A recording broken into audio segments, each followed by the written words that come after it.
2021 நம்முடைய ஆளுநர் ஆர்.என். ரவி இங்கே பதவியேற்றார்கள்.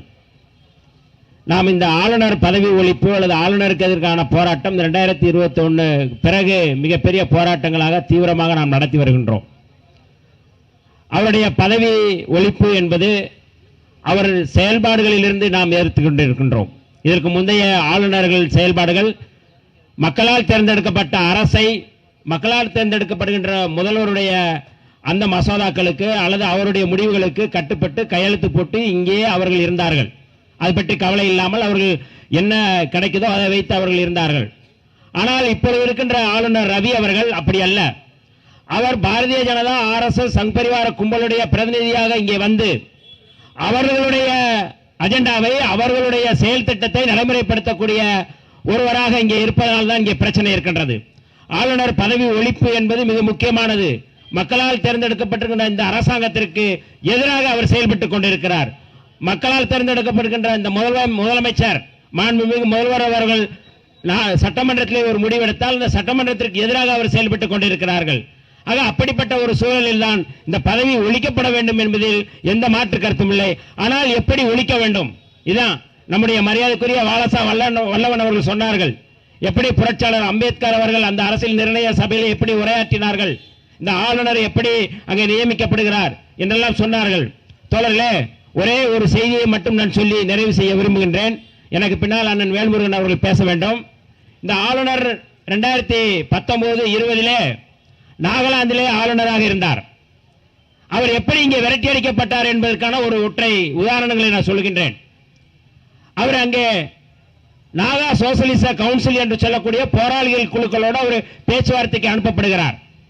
அந்த குழுக்களோடு அவர் பேசுகிறார். என்ன பேச்சுவார்த்தை? நாகா சோசலிச குழு என்பது, நாகாலாந்து என்பது தனி நாடு, நாங்கள் இந்தியாவை ஏற்றுக்கொள்ள மாட்டோம், எங்களுக்கு இது தேவையில்லை, நாங்கள் இந்திய தேசிய கொடியை ஏற்ற மாட்டோம் என்று அறிவித்து அவர்கள் ஆயுத போராட்டத்தை நடத்தியவர்கள். அந்த போராட்டத்தில் பங்கெடுத்த நாகா சோசலிச கவுன்சில் என்று சொல்லக்கூடிய ஒரு பிரிவோடு அவர் பேச்சுவார்த்தை நடத்துகிறார். பேச்சுவார்த்தையிலே ஒரு டாக்குமெண்ட் போடுகிறார், ஒரு ஒப்பந்தம் போடுகின்றார். அந்த ஒப்பந்தத்தில் அவர் என்னென்ன ஒப்பந்தத்திலே சரத்துகள் இருந்ததோ அந்த சரத்துகளை ஏற்றுக்கொண்டு அவர் அதில் கையெழுத்திடுகிறார். யாரு? அன்றைக்கு நாகாலாந்திலே ஆளுநராக இருந்த நம்முடைய ஆர்.என். ரவி அவர்தான் அங்கே ஆளுநராக இருந்தார். அப்படி அவர் கையெழுத்து போடும்போது அவர் சொல்லுகிறார்கள், நாகா சோசலிச கவுன்சில் என்ன நிபந்தனைகள் விதித்தது என்றால், நாங்கள் தேசிய கொடியை ஏற்ற மாட்டோம், எங்களுக்கு தன்னாட்சி வேண்டும், அதாவது இந்தியாவுக்குள்ள இருப்போம், ஆனால் நாங்கள் எங்களுக்கான அந்த தேசிய இனத்துடைய விடுதலையை, தேசிய இனத்துடைய உரிமையை பாதுகாப்பதற்கான அந்த விதிகளை நாங்கள் தருகின்றோம், இதை ஏற்றுக்கொள்வதா இல்லையா என்று நீங்கள் முடிவெடுத்துக்கொள் என்று சொன்னபோது அதை ஏற்றுக்கொள்கிறேன் என்று கையெழுத்து போட்டவர் ஆர்.என். ரவி அவர்கள். தோழர்களே, அந்த டாக்குமெண்டை அவர் நாடாளுமன்றத்திலே கொடுக்கிறார், ராஜ்யசபாவில் கொடுக்கிறார். அந்த ராஜ்யசபாவில் கொடுக்கப்பட்ட அந்த டாக்குமெண்ட் திருத்தம் செய்யப்பட்டு, அதாவது இவர் என்ன புதிய நிபந்தனை அப்படிங்கிறத அந்த புதிய விதிகளை திருத்தம் செய்து, நான் இந்தியாவோடு இணைந்து வாழ தயாராக இருக்கிறோம், இணைந்து செயல்பட தயாராக இருக்கிறோம் என்று அந்த விதியை, நிபந்தனையை திருத்திவிட்டு இன்னொரு டாக்குமெண்ட் போட்டவர் தான் ஆர்.என். ரவி அவர்கள். அதாவது போராளிகள் குழுக்களோடு போட்ட டாக்குமெண்டை திருத்தி இன்னொரு புதிய டாக்குமெண்ட் போட்டவர், டபுள் டாக்குமெண்ட் போட்டவர் யாரு? ஆர்.என். ரவி. அப்ப டபுள் டாக்குமெண்ட் போடுறவங்கள தமிழ்நாட்டில் ரியல் எஸ்டேட் பண்றவங்களுக்கு தெரியும். டபுள் டாக்குமெண்ட் போடுறவங்க என்ன சொல்லுவாங்க? 420 சொல்லுவாங்க. அப்படிப்பட்ட அந்த 420 ஆர்.என். ரவி அவர்கள் இங்கே இருக்கிற வரை நாங்கள் ஒப்புக்கொள்ள மாட்டோம், அவர் ஆளுநராக இருக்கும் வரை நாங்கள் ஏற்றுக்கொள்ள மாட்டோம் என்று மக்கள் கிளர்ச்சியோடு மிகப்பெரிய போராட்டத்தை நடத்தியதன் விளைவில் தான் 2020க்கு பிறகு அவர் விரட்டியடிக்கப்பட்டார். விரட்டியடிக்கப்பட்ட ஆர்.என். ரவி தமிழ்நாட்டுக்கு அனுப்பப்பட்டார். தோழர்களே, ஆர்.என். ரவி போன்ற மிக மோசமான சனாதன RSS கும்பலை நாம் விரட்டியடிப்பது என்பது அங்க நாகா சோசலிச கவுன்சில் எப்படி மக்கள் திரட்சியோடு அவர்கள் போராட்டத்தை மிக தீவிரமாக முன்னெடுத்தார்களோ அப்படி முன்னெடுத்தால்தான் ஆர்.என். ரவி போன்ற RSS காரர்கள் வெளியேற்றப்படுவார்கள். ஏன்னா அவருடைய செயல்பாடுகள் ரொம்ப முக்கியம். ஒரு பக்கம் நீதி அரசரை வைத்து இந்திய அரசியலமைப்பு சட்டத்துக்கு எதிராக செயல்படுவது ஜி.ஆர். சாமிநாதன். அவர் பேர்ல சுவாமிநாதனா இருக்கலாம், ஆனா எங்களுக்கு சாமி இல்ல, நாங்க சாமியே இல்லைன்னு சொல்ற ஆளு சாமிநாதன் ஏமாத்திரம். உங்களுக்கு இம்பீச்மெண்ட் கொடுக்கணும்னு சொல்லி நாடாளுமன்றத்திலே முழங்கியவர் எங்களுடைய தலைவர் எழுச்சி தமிழர் தொல்காப்பியன் திருமாவளவன் அவர்கள். அவர் முன்னெடுத்த அந்த இம்பீச்மெண்ட் பத்திரத்திலே அந்த டாக்குமெண்ட்ல 120க்கு மேற்பட்டோர் கையெழுத்திட்டு இருக்கிறார்கள். நேரம் வெக்கமான சூடு இருந்தா சுவாமிநாதன் டிசைன் பண்ணியிருக்கணும். இல்லாத ஒன்றை மரபில் இல்லாதத நான் ஏத்து அப்படின்னா என்ன அர்த்தம்? எதற்காக நீங்க அந்த தீபம் ஏத்து? என்ன உங்களுக்கு என்ன வேலை? அரசியலமைப்பு சட்டப்படி நீங்க செயல்படுகிறீர்களா? இல்லையே. நீ அந்த அரசியலமைப்பு சட்டத்தில் நீதிபதியாக இருக்க வேண்டுமானால் புரட்சியாளர் அம்பேத்கர் யாத்து கொடுத்த அந்த அரசியலமைப்பு சட்டத்தில் நீ மதிக்க வேண்டும். அரசியலமைப்பு சட்டத்தை மதிக்கவில்லை என்றால் உன்னை நாங்கள் மதிக்க மாட்டோம். நீ பெரிய நீதிபதியாக கூட இருந்துப்போம். அதை பற்றி எங்களுக்கு கவலை இல்லை. அவர் சொல்றாரு, அதாவது நான் போய் ஆய்வு செஞ்சேன்னு சொல்றாரு.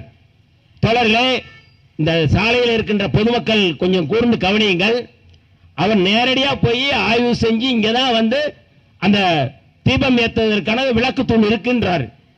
ஆனா நம்ம அரசு, தமிழ்நாடு அரசு அது நீண்ட காலமாக சொல்லுது அந்த இடம் ஒரு மைல்கல் என்று சொல்லுகின்றது.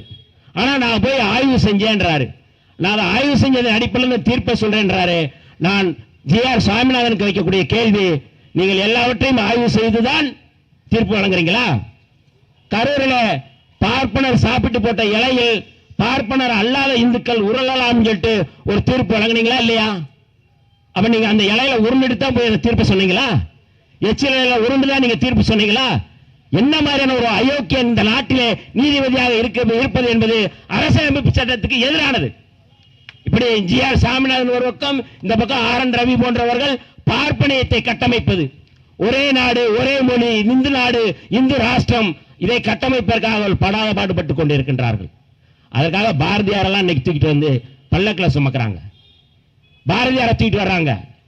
ஆரிய பூமி நம் நாடு என்று சொன்னவர் பாரதியார்.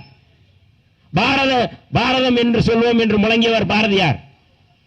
ஆனால் அந்த பாரதியாரை வைத்துக் கொண்டு இங்கே தமிழ் தேசியம் பேசக்கூடிய, போலி தமிழ் தேசியம் பேசக்கூடிய சீமான் போன்றவர்கள் தமிழ்நாடு என்று சொல்லக்கூடியவர் பாரதியார் என்று சொல்லி இங்கே அதுக்கு சப்ப கட்டுக் கொண்டுகிறார். நம் நாடு யாதெனில் தமிழ்நாடு என்றல் சொன்னது யார்? இளம்பூரணர் சங்க இலக்கியத்தில்.